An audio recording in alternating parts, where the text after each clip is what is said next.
Kels, and I'm your Justin girly. Hi, I'm Roxana, and I'm your Chris girly.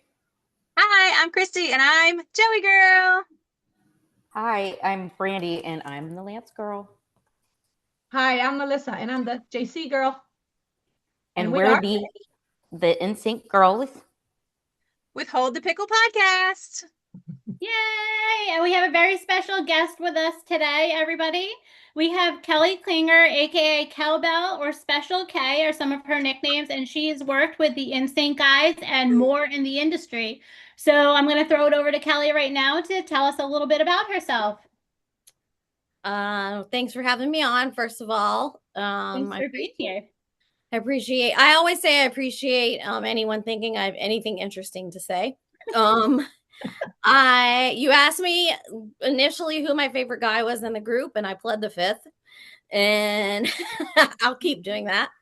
I met JC and Justin on the set of Mickey Mouse Club when I was 13. Well, I was 13 when I met JC, and then later on Justin came on the show and I met him then. I became really good friends with Justin's mom, and we've been friends ever since. I toured on Britney's first headlining tour. I was a backup singer for Britney Spears, so I did some touring with her. I've sung on all kinds of albums and still do. Some that I'll never get credit for, and that'll be my little secret. I've sung leads on a lot of albums that no one will ever know. And I have two kids. They're 22. See, look, they're 22 and 28. I don't know how that happened, how my kids got so old. I've been married for 25 years, and yeah, I was pregnant with my almost 29-year-old when NSYNC was being put together. Oh, wow. And so my first husband was their first sound engineer. So when they did their first demo and the first VHS tape of their showcase, my first husband is the one who did all the sound for all of that. And that's kind of how I got reconnected with them and spent so much time with them kind of in those early years. When JC and Justin knew they were coming back to Orlando to put a boy band together, they called me and said, "Hey, we're coming back. You know, we're going to do a boy band." And I remember being like, that's the dumbest thing I've ever heard. What's a boy band? I was like, no, because all I could think of was like New Edition or New Kids on the Block, which is basically what they ended up being. But the two of them were so talented just by themselves. I thought, why would you want to be in a group? You know, and funny story, my first husband and I, we lived with my parents, and we had a recording studio upstairs, and the guys would come over sometimes and practice or record some songs or write some stuff. And my mom was downstairs, and I came downstairs to get something to drink, and she said, "Kelly," my mom's from Mississippi. My mom said, "Kelly, I'm sure they're real sweet, but they're awful." So that's her claim to fame. That and telling Justin, because Justin slid down the banister at her house, and she said, "Justin Timberlake, don't you ever do that again." Like, she was appalled that someone would slide down her banister. Now she tells everyone, "Justin Timberlake slid down my banister at my house." Oh, she's proud of it. Yeah, Justin sang at my wedding, and so I think he was 14 or 15 at the time. Oh, wow. So all of those pictures that are like going all around the internet, that have been going all around the internet forever, that are that are the guys at a wedding. It's my wedding. Yeah. Oh, nice. That's awesome. Yeah. It's so cute. So, so that's a little bit of my story and kind of how I got to sort of be in the middle of something that we had no idea. You know, we just thought, you know, here's these guys, they're talented, they're going to put a group together. And then I ended up working for Lou Pearlman for a while, crook. And then I worked for Johnny Wright, and that's how I got the job singing for Britney. So awesome. Wow. Yeah. How did you feel working with Lou Pearlman? Hmm? How did you feel working for him The then? first time I met Lou, he had come to what we called the NSYNC house. It was a house he had rented for Mhm. them. The first time I met him, I just got like what my husband says, I have this thing where like I can just get an ick about someone. Yeah. And Vibe. the first time I met him, I was like, gross. Like Yes. Really. something's not right. Why is he spending so much time with boys? Mhm. And I was only 19 years old at the time. And of course, you know, he had a ginormous house and a Rolls Royce and Yeah. you know, said that he had airplanes, which he never actually had. And you know, of course, part of me was like, okay, it's pretty cool. This dude's rich. But other than that, I thought something's not right Mhm. from the moment I met him. And the guys sang the national anthem at a Phillies. The Phillies do their spring training in, I think, the Tampa Clearwater Yeah. area. Yeah. And I rode in the limo down there with them. I was pregnant with Evan, my oldest, and Lou was with us. And I just remember like riding in the limo and thinking, like, he's so weird. Like there's just something so strange about this. And because they were such a secret too at Transcontinental, because he knew as soon as the Backstreet Boys found out, they were going to be so upset Mhm. and so mad. And so the Backstreet Boys were the boys and NSYNC were the guys. So Yeah. when you were talking about groups, you would say like, "Oh, the guys are going out tonight to blah blah blah." If you were talking about Backstreet Boys, you'd be like, "Hey, the boys are having a showcase at SeaWorld or whatever." So Hmm. everything was so like on the down low that that also made it just feel really icky. Mhm. So Yeah. and it's no secret that there were lots of people who weren't really happy when they found out there was a group that was basically modeled exactly after them. So, Yeah. but he knew what he was doing. He created a formula that worked. He So, did. Yeah. I was 14 when I met him actually accidentally. It was NSYNC's first concert. It wasn't when they had their first tour. It was like a pre-concert leading up to the tour. And they okay. came to New York City and Lou Pearlman was driving in his Rolls. Like so you knew it was him and I think it said Lou on the license plate or Yeah, it something. did. It was, And and it was so baby, I think it was baby blue. It was blue. yeah, something like that. And he made it so you would know who he is. And he got out and he was not like I had the same thing. I get like icks about people. His whole vibe was off, and I'm like, oh, like nope. Like because Johnny, I wanted to meet Johnny. I wanted to say hi to him. He's like so nice. And but Luke, Yeah. I was like, actually, you know what? I don't want to meet you. Like I just got that vibe, and like I turned around and walked away from him. So Yeah. I was like, no, thank you. Yeah, I've always loved Johnny. Johnny's great. He's still great. I saw him at Justin's show in Indianapolis.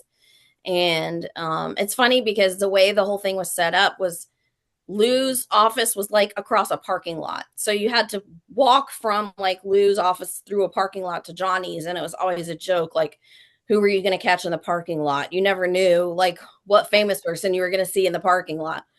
But then, of course, they ended up parting ways. And but I've always loved Johnny. Johnny is he's just a Johnny's really classic. good man. He's a family man Yeah. and he has always taken really good care of Justin and always given Justin really good advice. And that's super hard, especially when people get as famous as Justin Mhm. gotten.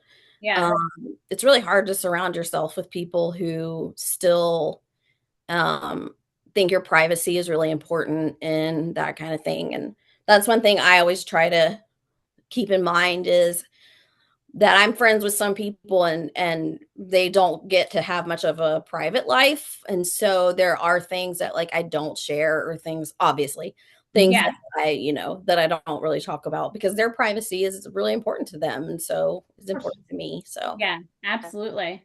yeah. Okay, well, Melissa, did you want to start off with the questions? Sure. Um, there's like a two-parter. So Okay. it's maybe what is your favorite memory with NSYNC? And then the second part, is there something that you cherish or a memory that you cherish of NSYNC? You could use them as the same answer. I just figure I put it in two different ways. Yeah. Um So the first tour they did when they were sitting on the stools singing Sailing. Mhm. and all of a sudden they started flying.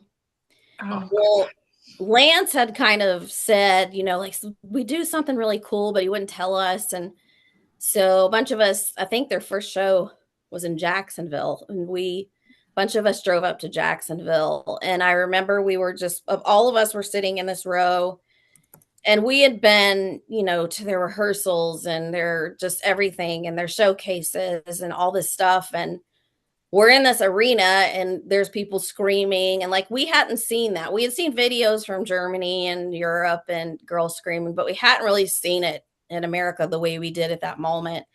And when it makes me tear up thinking about it. When they started singing Sailing and they started flying, every single one of us burst into tears because it was like they did it. Yeah. It was that moment that was like it was like being a proud mom or something, because it was like they set out to do something and they worked their butts off and they really did it. And that was one thing, like a memory I'll never forget. I got chills from that. So did I. So good. Since you're a JC girl who asked me a question, I'll tell you a funny story about JC that I remember. Perfect. I love JC. So JC had this Jeep that he drove, and he drove that thing into the ground. I thought JC he never wanted stuff. He just wasn't a stuff kind of guy. Like, he wasn't materialistic. He didn't care about the bling and all the stuff. And he just wanted to sing. He just wanted to write songs and perform. And, and so I was riding in his Jeep. And we were going, I don't remember. I think we were headed back to the house. We'd been to the studio, and I was watching the rehearsals, and he was driving, and Always Be My Baby by Mariah Carey came on the radio. Now, I was shy, and I still am more of an introvert, but I've learned to be a little more of an extrovert. More comfortable in front of like 30,000 people than I probably do like 3. But so no one ever knew I could sing. I never would sing in front of anyone. I was so shy, but they knew I could sing because I was doing session work for Johnny, and now I was auditioning to go tour with Brittany, and that song came on the radio, and I started singing like and I will never forget, he's at a stoplight and he looks over at me and he's like, "What the hell?" And it was so funny because he was like, "I knew you could sing, but I can do like whistle tones and stuff." And he's like, "What? Where have you been? What have you been doing?" It was just so funny. I was like, "Well, I've always been too shy to like sing in front of you guys." And he's like, "That's dumb." He was ready to put you on the track, like right then and there. He was like, "Do we need a female backup singer?" Right. Yeah, drive to the studio right now. It was funny. It was funny. And it never like dawned on me. Like, I didn't even think about, like, it was just me and him in the car, and I was just singing along the radio, didn't think anything about it. And he just was like, I mean, it was slow motion. It was like, he was like, "Excuse me?" Like, it was really funny. I love it. Yeah. That's so awesome. That's really cute. That's Yeah. really, really cute. Thank you for sharing You're that. up. Yeah. Yes. So we've seen a lot of like behind the scenes, like from back in the day when the guys, were right before they would film music videos or before they'd go on stage, and they were always messing around. What's something like funny that maybe we don't know or haven't seen that they would do, like just something funny, because we would see them like messing around and stuff, or just like a funny memory. Seen the hacky sack. Yeah. Yeah. So they always did the hacky sack thing. There were some of them that were clowns and jokesters, and then there were some that were a little more serious. Justin and Who Chris was more of were the jokesters. Justin, Joey. Joey, I went to high school with Joey. I've known Joey since I was like 14 or 15. And Joey, like, I saw Joey a couple of months ago. He did a show here with AJ, and Joey is literally the same Joey. Yeah. Like, he is the same Joey from high school. It's so funny. I'm like, nothing. I saw him and I was like, what, nothing about you has changed. And he goes, you look better than you did in high school. How did that work? I was like, Well, I don't thank know. you. Yeah. I like a fine wine. I don't know. Yes. I mean, they were always joking. They always had bikes and mopeds, and they were always playing pranks on each other. Oh my gosh. You know, anything to just kind of get everyone kind of hyped up, because, you know, and I just know this just from being a background singer, when you know, have to do a show after show after show after show, and you're singing the same songs over and over every night, you got to find a way to like keep yourself fresh and keep yourself, because this person that's seeing you this night didn't see you last night and isn't going to see you the next night. They're just going to see what they're going to see right now. And I can say they were all really good at doing that with each other, the rapport that they had with each other. And they all also knew when to stop. Like they knew like when it was time to be serious. Yeah. So, but Chris has always been just hilarious. Chris is, he's that guy that's like, he's sort of unassuming that he's funny. And then all of a sudden he'll say something and you're like, okay, all right. Like that was pretty funny. Yeah. But yeah, so I mean, I can't think of anything like specific besides the hacky sack. But they definitely had things that they did, and they definitely tried to always keep up the energy, and always, because that's hard, especially when you're tired and you're traveling and you're sick sometimes. And they were young too. And young, yeah. So Chris, you know, being the oldest, I think he sort of always kind of took the role as kind of the godfather of everyone, and and he was really good about making sure everybody was good. Awesome. Good. I love that. Christy, you're up. Okay, so I kind of did like a deep dive into your Instagram. I saw that your son does plays and things like that. Yes. So my question is, seeing the guys, you know, at that age, is that something that you would encourage your son to do if he had the chance to do something like that? Or would you, like, are there good things, bad things, like, just kind of some insight on all of that? Sure. So when I went to Dr. Phillips high school, and I was in the magnet program for performing arts. So I was with Joey all the time. All the way. Yeah, we did musicals, we did Guys and Dolls together, we did Macbeth. I can't even remember all of them. But and Joey was always so much fun to be around. But yeah, so my son is right now, he's on the national Broadway tour of Addams Family. He's Pugsley in Addams Family. Cool. Really cool. We've gone to several cities to see him, and I cry through the whole thing, which is hilarious because his song is funny. And in one of the cities we were in, the man next to me was like, "Ma'am, are you okay?" And I was like, "It's my son. That's my son." But you know, absolutely.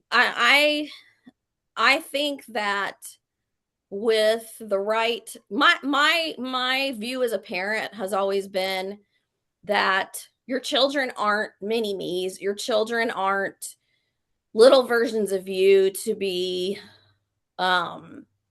commanded to do certain things. They're their own unique little heartbeats, their own unique little spirits. And your job as a parent is to figure out what makes their heart come alive and to pour gasoline on that and just let them fly. Yeah.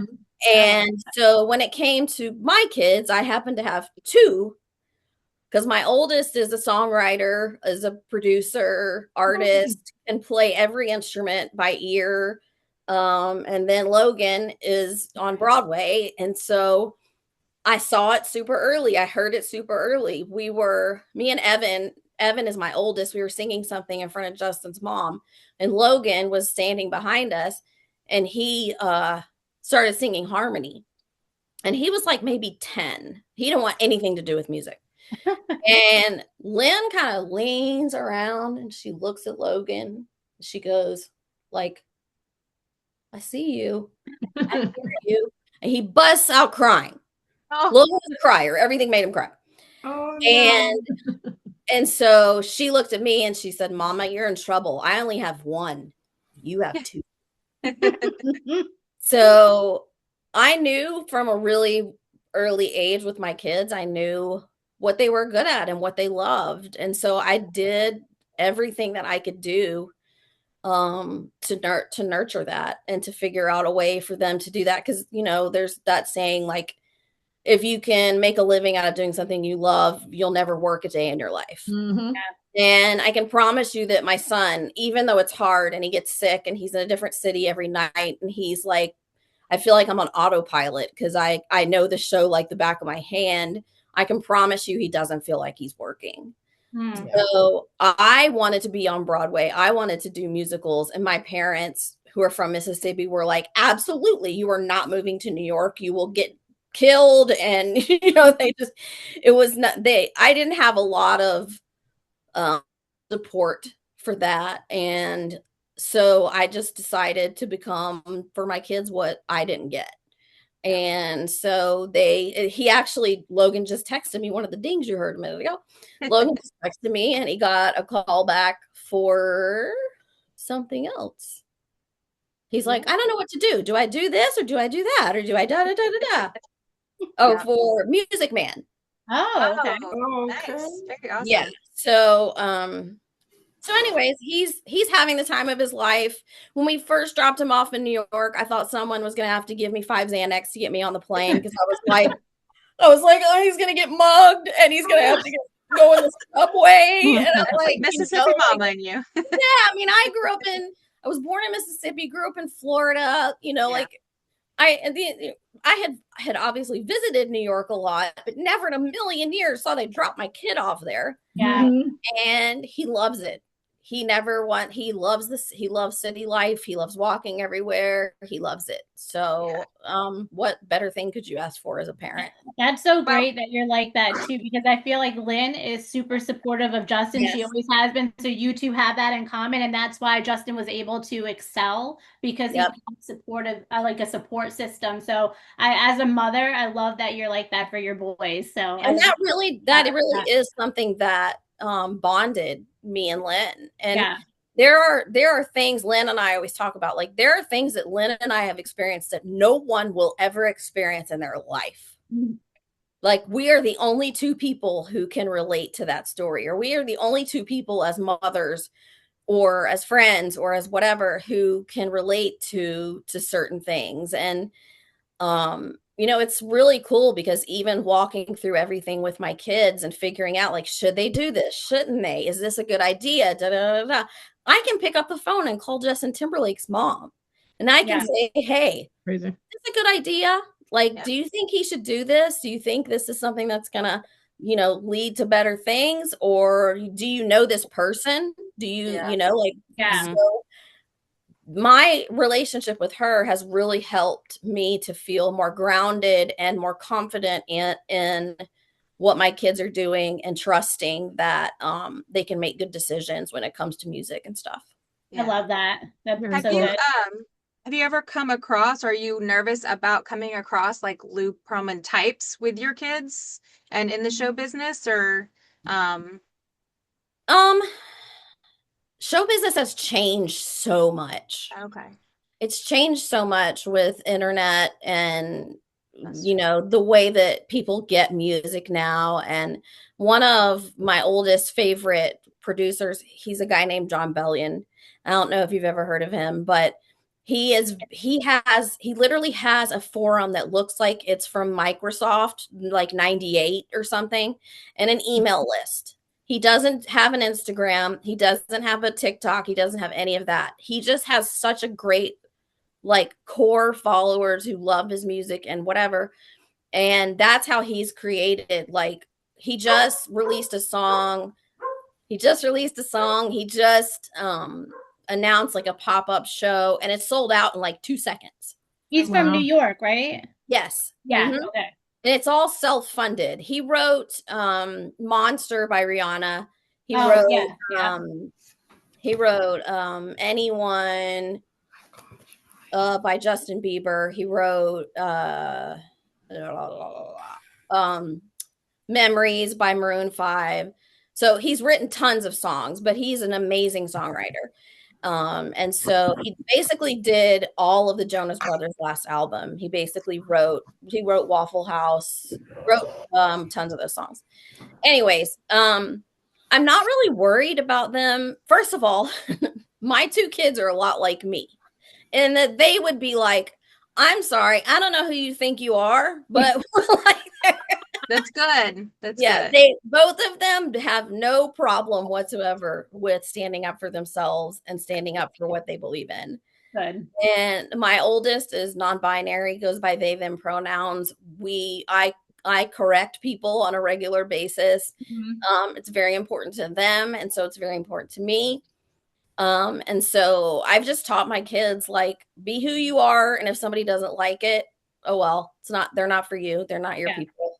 Yeah. So I think that's kind of helped them find their people. Good. Absolutely. Yeah. Hey, Brandy, you're up. Okay, so you talked about the moment with sailing, like, Yeah. oh my God, they did it. But what was the moment you first realized, like, they were going to be big?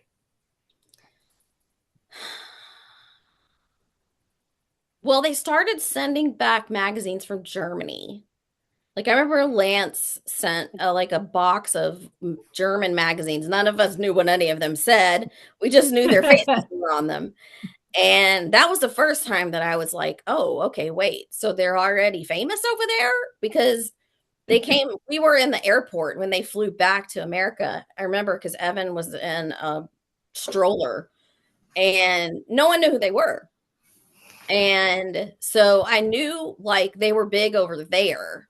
But the first time that I think I realized how big they were here was I was sitting in a restaurant with Justin eating, and someone came up and was like, "Are you Justin Timberlake from NSYNC?"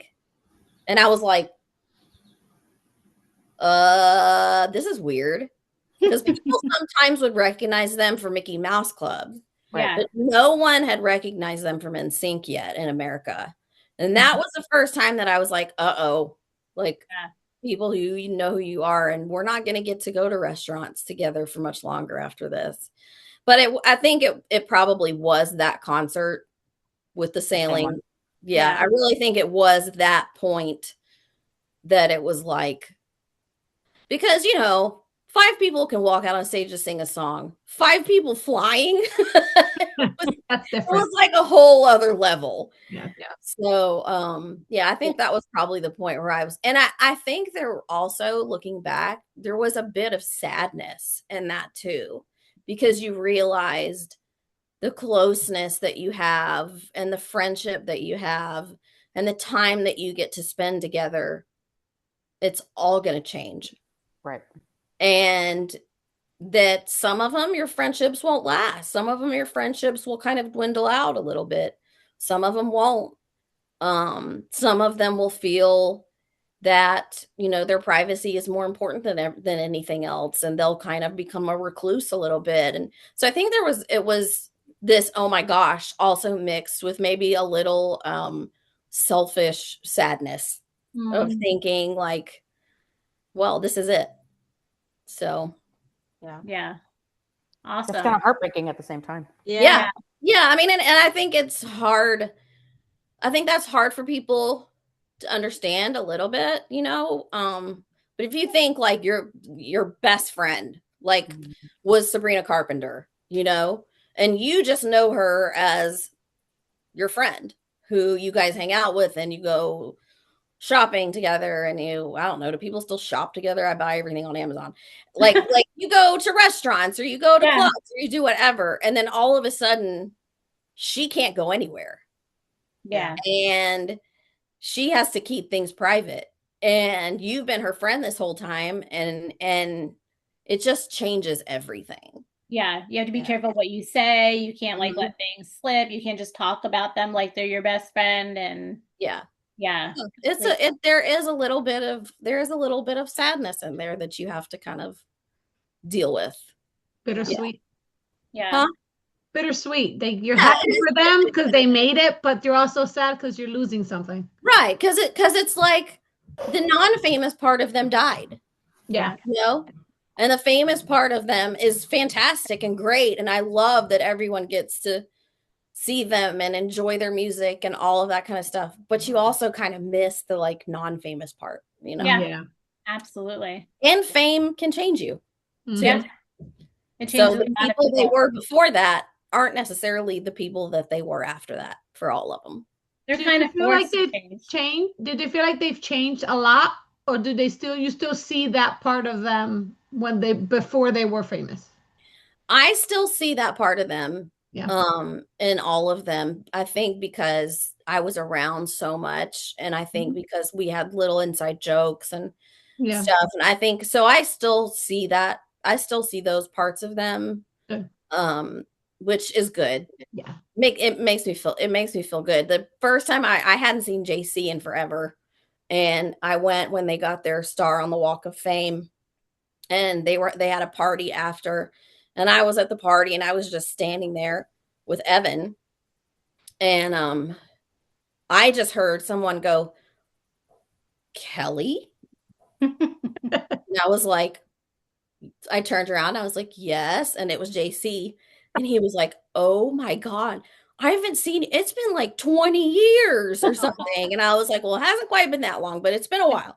Yeah. And so like, and then you have a conversation and you forget that he's JC from NSYNC. You remember like, oh, he's the guy who like made fun of me in the car singing Mariah Carey. Like, Yeah. why didn't we know this? Yeah. So That's sweet. yeah. Awesome. I have like a 3-part question. It's Okay. all related. So the first part of it is, what is your favorite NSYNC tour? Like, which was your favorite? No Strings Attached. It's hard. It's hard. They were all good. So good. They were all good. They were like another level, I feel like, with their performances. Yeah. Yeah, I mean, they were all good. I think having gone through the Lou stuff and, you know, the symbolic part of them pulling those straps off their arms and the thing, it was sort of like you wanted to be like, you know, like you do.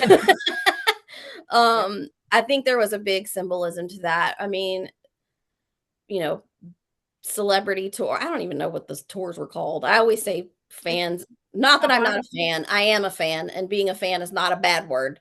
Yeah. But fans always know more than I do. So Pop Odyssey, I guess, was the name of the that tour. was it. Yeah. Yeah, that was a great tour too. The funny thing is we took me and my husband now and Evan all went to see them. We were in the front row, and I think it was Pop Odyssey, and Evan fell dead to the world asleep.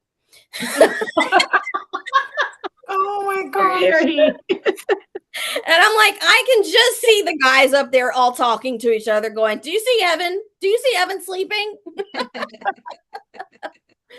Oh my goodness. Yeah, I think it's hard for me to pick a favorite anything with them. Like that's me. I have things I don't like or like. That's easier. Yeah. What do you don't like? Yeah. Everybody always will ask me to narrow it down to like 1 or 2 things. I'm like, I can't. I'm always like, a really list of like 10 things. I'm like, how about I'll tell you something I don't like? Like, we'll go with that. It's good. It's good. So the second part of that is, what is your favorite Justin tour? Who? You stumped her. The 2020 tour was fantastic. I gotta say, I think the 2020, both albums were great. I think Man of the Woods was slept on. It was. I think Man of the Woods is some of the best songs he's ever written, and I think that was a great tour as well. It was ahead of its time. Album as a whole, I think, really did get slept on, and it's got some really, really good songs. So good. I've put it out in the fandom. I've told people to re-listen to it, and then they come back to me and they're like, "Oh my God, this is actually good." I'm like, "I told you, re-listen to it."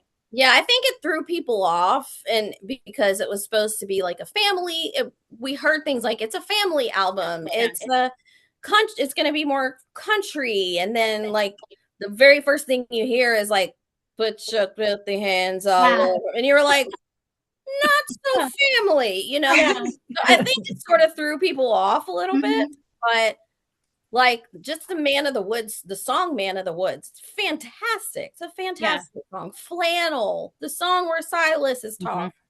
They're just some really great songs. That's actually Lynn's favorite album. So she has a Bentley convertible. So I have lots of memories of driving through the hills of Nashville, her Bentley blasting. And because her Bentley was like a 2005, it had a CD player. And the CD player was in the trunk. And so you couldn't change it. So we would just listen to it over and over. I love that. Yeah. I love that. So I think that was his first tour. I went to his tour with Christina. Oh, that was good. Yeah. That was a great tour. I think they've all been great. I loved the 2020 look. I loved the Tom Ford suits, the slick back hair. Like I loved that look. And I love that Justin, as an artist, as all good artists do, he has evolved over time. You know, you evolve. You hopefully don't stay, as a 40-something-year-old man with 2 kids, you don't stay. You can sing about the club, but every song on your album shouldn't be being about. And there are artists that do that, and I'm not going to name them. Yeah. So, but I like that with each album, he's evolved. Yeah, and that was such a good family album. I like Young Man about Silas. I was like, this is so sweet. And that tour was the first tour where he kind of got up close and intimate. So that kind of changed the way he did things. And I didn't get a chance to go to that tour live. I was really sad. That's when I had my youngest and I wasn't able to go, but I of course watched footage of it. I was like, I'm so sad. I wish I could be there. It was so good. It was so intimate and everything. Yeah. So well, and I think experiencing Mirrors on that tour was so powerful. Mirrors is powerful anyways on its own. So good. And even like when he had to get rid of Blocky because of back problems on this last tour, him doing it just on the B stage, and just I think that's kind of the moment when his kids realized who he was. Like I think that's kind of the moment when Silas was like, hold on a second, like that's my dad. You know what I mean? And so I think that was like a super powerful moment that I remember. And then was it the 2020 tour or the Man of the Woods? I think it was Man of the Woods, where he did the was it Sexy Back, and he takes the mic stand off and he's got all the lasers around him. That was just so cool. So cool. I like that he had that on this tour. Are always perfect. His visuals are always perfect. So So my third part to that was, what was your favorite part of the Everything I Thought It Was, or the Forget Tomorrow World Tour from Everything I Thought It Was, or of his old stuff performing new on that, or? I liked Drown. Yes, that was one of my favorites. I have pictures. I love him standing in front of that with him and the visuals, the water coming up, and the visuals for Crimea River were great. Of course, you probably, if one of you said you stalked my Instagram, you saw the picture of him when he saw me. Which was hilarious. Because I was at the Indianapolis tour, and he's like, why in the world are you in Indianapolis? He didn't even know I was going to be there. He didn't know anything. And he just was like, so, and then when it was over, the gajillion people who were like, who are you? I was like, I don't have time to explain that. Yeah. Find out on Instagram. I've just known him for a long time. So, that was my favorite part, I think, was just the visuals of that tour were so good. Crimea River and To Drown was amazing. And I also really loved Technicolor, which a lot of people slept on when the album came out. They're like, oh, it's good. But then when they saw the visuals, they were like, oh, it's good. I'm like, I told you it's good. Yep. I've thought that about several songs. Like, Flame wasn't necessarily my favorite until I saw it live. There were a couple from the album that I was like, I might skip over this one or whatever. And then when I saw it live, I was like, okay, never mind. I really like this one. That's what I love about the live tours, that they do that for you. And that he had a lot of that. Like some people went and they didn't know about the new album. They're like, he has a new album out. We're like, yeah, he does. Like, it's a Yeah. fire album. Like, there's 18 songs on it. Like, go check it out. Yeah. Stay tuned for part 2 with Kelly. More to come.